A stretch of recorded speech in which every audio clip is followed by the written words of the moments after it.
দেখুন আমি কতটা সুন্দর করে আমার জগন্নাথকে আজকে সাজিয়ে দিয়েছি। আজকে প্রচুর ফুল ফুটেছে গাছে, তাই যতটা সম্ভব ঠাকুরকে সাজানো হয় সাজিয়েছি। আজকে বৃহস্পতিবার, গাছে একটা নীলচে ফুল ফুটেছে, আমি হাত দেখাতে পারিনি আপনাদের। তারপর আমার ছেলের বন্ধুরা দেখুন, বন্ধু বান্ধবী সবাই, এদের মধ্যে একটা মেয়ে জন্মদিন। তো আজকে সব পার্টিতে যাবে, সেই জন্য একসঙ্গে দাঁড়িয়ে আগে ফটো সেশন করে নিল। এই যে ছেলে, যে মেয়েটি আমার ছেলের কাছে দাঁড়িয়ে আছে, সেই মেয়েটির জন্মদিন আজকে। তো সবাই মিলে ফটো তুলে একসঙ্গে গেল জন্মদিন এনজয় করতে।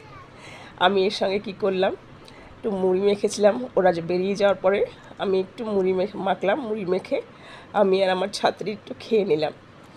খাওয়ার পরে রাতের বেলায় করেছিলাম মাছের ডিমের বড়া আর চচ্চড়ি। আজকে আমার ভয়েসটা ভীষণই বসে গেছে, কারণ প্রচণ্ড ঠান্ডা, জ্বর, কাশি হয়েছে, সেই জন্যে। আর ঠাকুরকে দিয়ে দিলাম চিক্কি, বাদামের চিক্কি। পরের দিন সকালবেলায় উঠেছিলাম, মা সকাল সকাল কিছু মাছ রেখেছিল, সেই মাছ মোরলা মাছ রেখেছিল, মোরলা মাছের চচ্চড়ি করেছিল মা, খুব দারুণ হয়েছে। তারপর কুমড়ো সেদ্ধ দিয়ে ভাতও খেয়ে নিলাম। বিকেলবেলায় আমাদের বাড়ি ভাড়াটে যে সে মোমো দিয়ে গেছিলো। মোমোটা খুব অতটা ভালো ছিল না, যাই হোক একজন যখন দিয়েছে ভালোবেসে, তখন সেটা নিশ্চয়ই খাওয়া উচিত।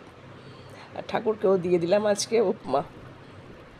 আমি একদমই কথা বলতে পারছি না, কারণ প্রচণ্ড ঠান্ডা লেগে গেছে আমার। আর এই যে আমাদের জন্য হয়েছিল মাছের মাথা দিয়ে পুঁই শাকের চচ্চড়ি, আর মাছের তেলও তার মধ্যে দিয়েছিলাম। এভাবেই আজকে দিনটি কাটলো।